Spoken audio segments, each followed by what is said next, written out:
Les radios confessionnelles de Côte d'Ivoire disposent désormais d'une charte sur la cohésion sociale adoptée au cours d'un séminaire de la Haute Autorité de la Communication Audiovisuelle, ACA.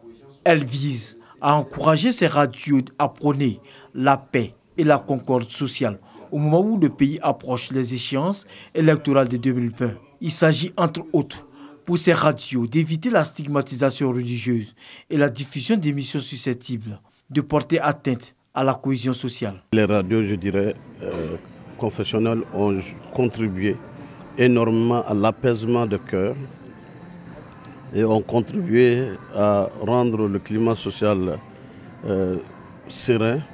Et je pense que c'est aussi un outil de développement. Nos messages sont basés sur les livres sacrés.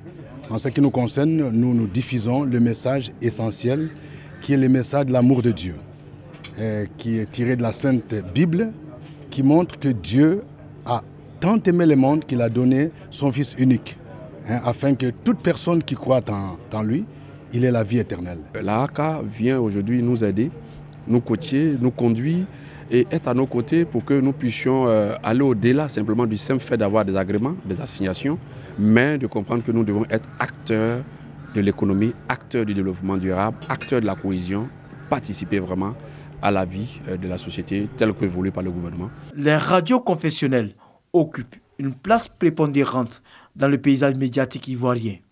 Occasion pour le président de la ACA de les inviter à plus de responsabilités dans la conduite de leurs activités. Il faut être convaincu que si vous avez une bonne ressource humaine bien formée, que vous avez une organisation interne bien mise en place et bien conçue, mais vous aurez la possibilité de vous faire entendre partout.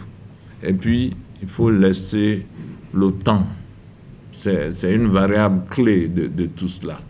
Demain, les gens n'auront même pas besoin d'octroi de fréquences. Les gens n'auront même pas besoin de régulateurs. Le président de la ACA exhorte les radios confessionnelles à mieux s'organiser, tant sur le plan financier qu'au niveau de la publicité, afin d'être des entreprises viables et indépendantes. Cette rencontre, qui a vu la participation d'un expert de l'Union africaine, a mobilisé 16 radios confessionnelles.